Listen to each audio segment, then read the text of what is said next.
Hi guys, this is Mrs. Foy, and this is a screencast about how muscles work. This is just an introduction to the way that muscles work, a little bit about the anatomy and a little bit about the physiology. Just an introductory course that we have at our school for anatomy and physiology. So this is just a little introduction to how muscles work. So a little bit about the anatomy first. So a muscle fiber is the same thing as a muscle cell. We think of cells as being round like a fried egg kind of looking thing, but muscles can be, cells can be different sizes and different shapes. And a muscle fiber is actually a muscle cell. So it looks long and thin, almost like a straw. In my class, you do not need to know the difference between these epi, peri, and endomyosin. These are coverings of the muscle that are made of connective tissue, and so you do not need to know that. I'm just kind of showing you the big picture of the actual muscle itself. Here is a tendon where the muscle attaches to the bone. There are blood vessels and nerves that are also involved in this. In the muscle system, there are actually three different types of tissue. We have skeletal muscle, cardiac muscle, and smooth muscle. Unfortunately, skeletal muscle has a bunch of different names. It is called voluntary muscle. It is also called striated muscle. So you probably need to know all three of those names for that different type of tissue. So we're going to go through all three of these. If you're in my class, then you have already seen these under a microscope. And so in our unit of histology, you know a little bit about what these should look like. So characteristics of all muscles is, as I said, these muscle cells are also called muscle fibers. And a characteristic of all three types is that they get shorter, and that's called contraction. And the contraction of the muscle is due to these very small proteins, these microfilaments that are called actin and myosin. And we're going to talk more about those later. These are proteins. You're going to see some words that start with myo or sometimes mys, M-Y-S. And also you may see the prefix sarco, which refers to flesh. But we use those prefixes when we talk about the way that muscles work. So when you look at these under a microscope, you can see that some of the muscle types look like zebras. They look striped. So we say they're striated. So cardiac muscle is striated and skeletal muscle is striated. And smooth muscle is not striated. So what makes these stripes that you see in the cardiac and the skeletal muscle is actually a banding pattern of those proteins that we were talking about, the actin and myosin proteins. The actin and myosin is found in smooth muscle, but it is found in a diffuse pattern that doesn't make a striped visualization when you look at it under the microscope. You also see these purple things here, which you probably recognize are the nuclei. We can see that cardiac muscle and smooth muscle have a single nuclei, and the skeletal muscle cell has multinucleated. We also see this very kind of strange branching pattern of the cardiac muscle cells where we see that they're actually connected. And that's going to come into play later when we talk about how these guys work. So some basic characteristics of these different types. So let's start first with skeletal muscle. So skeletal muscle, as we said, sometimes is called voluntary muscle and sometimes it is called striated muscle. Skeletal muscle is multinucleated and it's usually attached to a bone. And it is voluntary. So these are the muscles that we think of when we think of body muscles, like your bicep and your tricep and your quadricep muscles. Muscles that we can move on command. That's what voluntary means. So I can contract my bicep muscle because I can will it to happen. The other two types of muscles or what muscle fiber types are what we call involuntary, that our cortex, our mindful part of our brain cannot control those. They're kind of on automatic control. So cardiac muscle is the type of muscle that we would find in our hearts. And it is striated, but it is uninucleated. That just means it's got one nucleus per cell. And we see that it is branched. It has this branching pattern, and that helps it to communicate, which one of the things we'll see about cardiac muscle is that it needs to communicate so that the adjacent cells can contract together. It is involuntary, which means it's not under voluntary control. It's over automatic control in our autonomic nervous system. And then the last type of muscle is smooth muscle. So one thing that's interesting about smooth muscle is we say it's spindle shaped. So it's kind of got a wider part in the center of the cell. It is uninucleated. It does not have the striated patterns of the myosin and the actin because they're not in a banding pattern. These are what we are going to see in the walls of our internal organs, like in our digestive system. It's what moves food along. And we see it, for example, in the uterus. And this is what contracts for menstrual cramps, but also during labor. So skeletal muscle, as we said, is also called striated muscle. It is called skeletal muscle. It is called voluntary muscle. This is muscle that we have talked about that is under voluntary control. This is part of the muscular system that helps our body to move. Smooth muscle, as we said, is found in our digestive system, and we actually have two different layers. We have longitudinal layer of muscle cells, and then we have circular muscles. So these are in perpendicular to each other, and these longitudinal patterns of muscles and the circular patterns of muscles around our digestive tract, you can think of it as like a tube, help to contract and squeeze and move food and materials through our digestive system in a pattern that we call peristalsis. And we see this muscle. We also see smooth muscle in the that controls the iris of our eye, and we find it, as I said, in our uterus. The cardiac muscle, of course, is just found in the heart, and this branching pattern that we see helps the muscles adjacent to each other to be able to communicate together and contract as a unit. We have very special structures called intercalated discs that are special kinds of gap junctions between cells that help the cells communicate. These are only found in heart muscle. So if you remember in our histology unit, you were looking for those intercalated discs to let you know that it was cardiac muscle that you were seeing, and this helps the heart muscle to contract as a unit. We talk more about this when we talk about the cardiovascular system.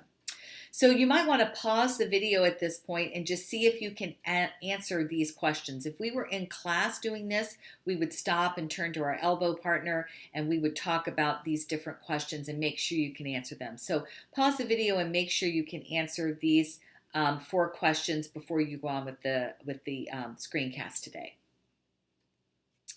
So actin and myosin are muscle proteins, and we can see that they are found in banding patterns in the muscle fiber itself. So actin is a thinner protein, and myosin is a thicker protein. So sometimes we call these thin and thick proteins. And you can see that in a muscle fiber, this is the cell, that you have smaller bundles of these actin and myosin proteins called myofibrils, and the filaments are the actual proteins themselves.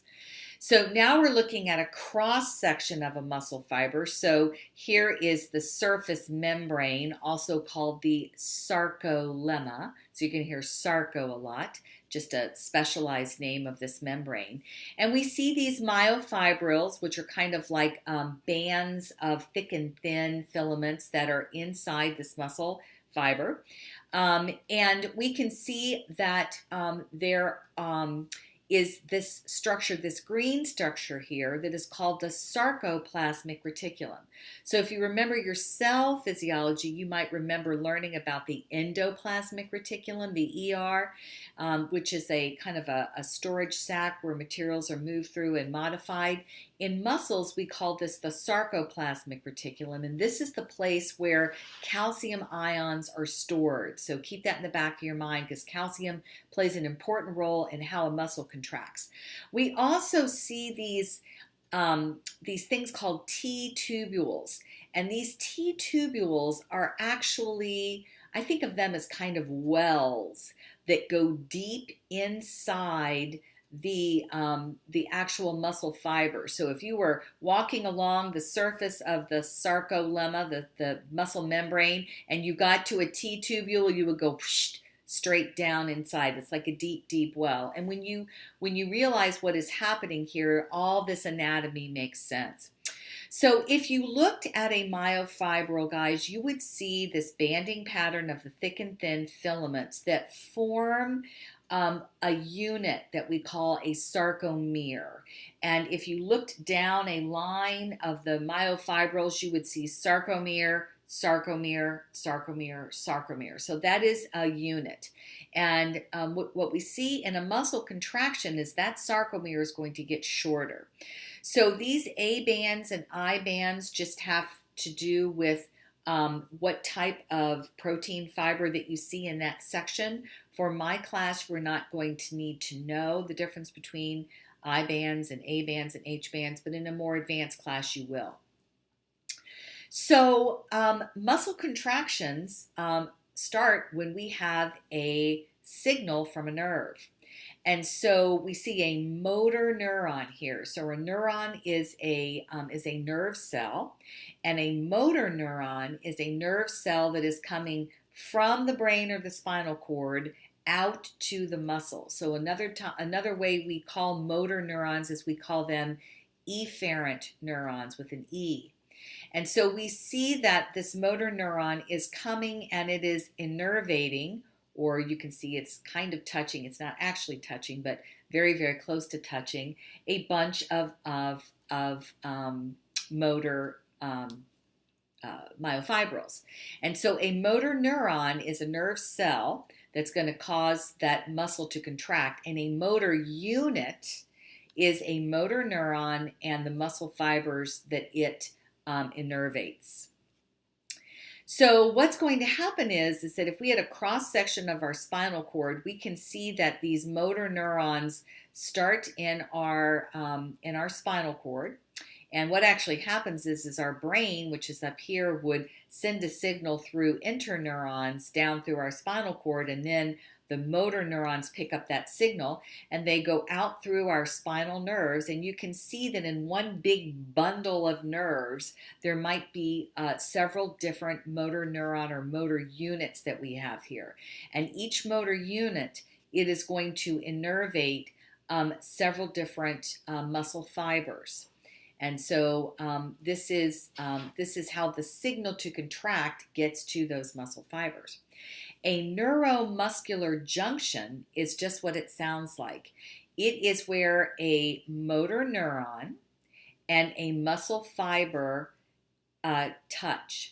And you can see right here, this is a neuromuscular junction. Now, if I blow that up and look at it from the side, I've got some other vocabulary to throw at you. So we call this part of the neuron the presynaptic terminal.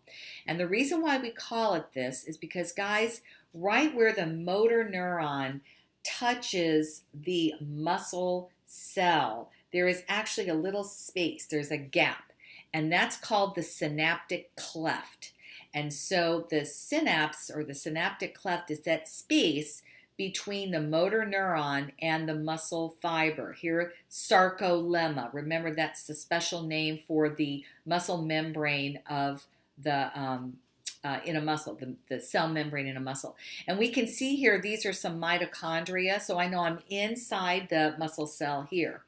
And here, what I'm going to see in my presynaptic terminal of my motor neuron is I have some little storage vesicles. Remember, vesicles are kind of like little baggies in a cell, and those are going to contain some chemical that is going to excite or stimulate the muscle cell.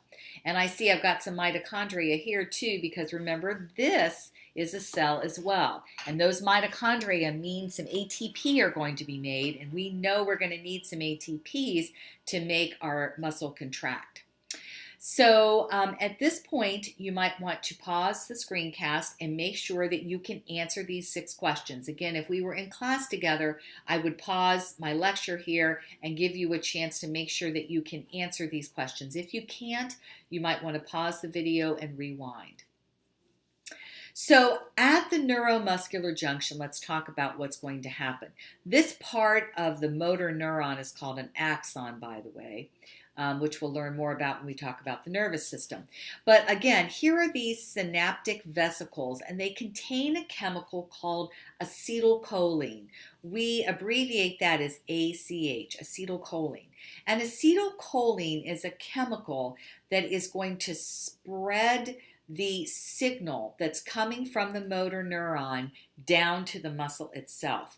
And what happens is that that synaptic vesicle, when the electrical signal comes down here, that synaptic vesicle fuses, because it's made out of membrane too, and it fuses with the membrane of the neuron, and that acetylcholine chemical gets dumped out into my synaptic space. All right, and it diffuses across that space, and what happens is that chemical then excites or starts an electrical signal in the muscle, right? So we had an electrical signal coming from the neuron, and then it caused that synaptic vesicle to dump out its chemical acetylcholine, which is a neurotransmitter. It's going to transmit that signal. As it diffuses across, it starts to produce an electrical signal in the muscle itself. Now remember, we were talking about those T-tubules that are like deep wells? Well, here's where they're going to come into play. What's going to happen is that electrical signal is going to move along the sarcolemma, that's the result of the acetylcholine, and the electrical signal is going to go deep inside these T-tubules, to go deep inside the muscle. That's a really important thing, because that acetylcholine, the electrical signal that results from the acetylcholine being dumped is going to cause something to happen in the sarcoplasmic reticulum. Let me go back for a second. In the sarcoplasmic reticulum, you see those little red dots in there? That is where calcium is stored. And when the electrical signal goes down through the T-tubule, it causes the sarcoplasmic reticulum to release calcium ion. And the calcium ion is going to do something very important that we'll see. So now we're going to focus in really, really tight at what is happening with those actin and myosin, or the thin and thick bands. And we can see here that the thin bands actually have two other proteins associated with them. So there is a ribbon-like protein on the actin called tropomyosin, and there is a little small globular protein called a troponin. So the thick filaments are called myosin, and they have these little, they almost look like the heads of golf clubs that stick up from them. And we call those things crossbridges. These crossbridges on the myosin protein itself are going to come into contact with the actin. And when they do that, they're going to bind, and they're going to pull the actin closer toward the center of the sarcomere. Right now, they can't touch, because the troponin and the tropomyosin are blocking where the cross bridges can touch on the actin. It's only when calcium is released and calcium binds to the troponin, which causes it to change shape, and then it pulls the tropomyosin away from the binding site on the actin. Now the cross bridges are going to be able to touch, and they're going to move, and they're going to do something really cool here. So let's just review, because now we can look at the whole thing now. So this is deep in the muscle cell. We've already had the motor neuron sending an electrical signal. My acetylcholine gets dumped out. My acetylcholine causes the muscle cell to send an electrical signal, which goes down the T-tubules. That causes the sarcoplasmic reticulum in the muscle cell to release calcium. So now we're going to have some action here. So what's going to happen is that when calcium is released, it's going to make the binding site on the actin available, so that the myosin cross bridges can actually form a little bond with the actin. And when ATP is used, what happens is that the myosin cross bridges ratchet or pull the actin closer toward the center of the sarcomere. And that's what causes the sarcomere to shorten. And if enough sarcomeres in the muscle shorten, the muscle contracts, and that's what a muscle contraction is. So this is an awesome little video about what is happening in those thin and thick filaments. So see if you can figure out what's going on here. Here I have a myosin crossbridge. You can see it looks like a little golf club. And you can see what's happening is those little things that are flying in and out are ATP molecules. When ATP molecules give one of their phosphates to the myosin crossbridges, it causes it to change shape and it moves. When it changes shape, it moves just like a little motor. These little yellow things that you see flying in are the calcium ions that are released from the sarcoplasmic reticulum. When they hit the troponin, it pulls the tropomyosin away from the actin. The actin here is that orange color, and you can see that the myosin crossbridge and the actin temporarily connect, and that shortens and pulls and ratchets that actin closer toward the center of the sarcomere itself. So this is going to summarize the whole thing. So here I have my motor neuron. My motor neuron, the electrical signal is coming down here. It causes the synaptic vesicles to release their little cargo of acetylcholine. Acetylcholine is released into the synaptic space or the synaptic cleft, and the acetylcholine diffuses across the space to the muscle membrane or the sarcolemma. It causes the sarcolemma to produce an electrical signal that travels along the membrane, the sarcolemma, till it gets to a T-tubule, goes shooting down that well. Here's my electrical signal, and when my electrical signal passes by the sarcoplasmic reticulum, it causes it to dump out its calcium. Now my calcium is out there mixing in with the actin and the myosin filaments. When the calcium touches the troponin on the tropomyosin, it pulls it away. Now my actin is open to the cross bridges of the myosin to be able to make contact, and with the help of ATP energy, those are going to pull those actin filaments closer toward the center, and that is going to shorten the sarcomere. So here we have what a sarcomere looks like when it is relaxed. Here we look at it when it has been shortened, and you can see from eye band to eye band, it is shorter here than it is up in this picture. So I have my my thick myosin filaments. You can see the little tiny cross bridges there, and here my myosin cross bridges have pulled my actin more toward the center. If enough sarcomeres shorten, then the muscle shortens, and that's what we call a muscle contraction. There are two basic types of muscle contraction.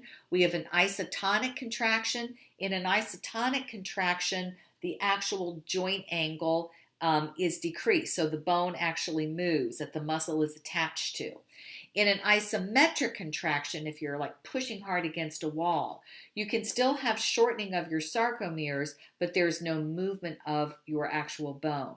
So we just have kind of a static tension that builds up with the shortening of the muscle fibers itself. So you should be able to pause the video now and make sure that you can go through these questions and answer them yourself. If you can't, you may need to rewind the video. This is an awesome video that sums the whole thing up. I've put the link down here that hopefully you can copy and paste that, pause the video and copy and paste that and put that, and you will pull up a great YouTube video that will show you the whole thing. My students also have access to this Google presentation, and you can watch it there. So I hope this has been helpful, and I will see you in class.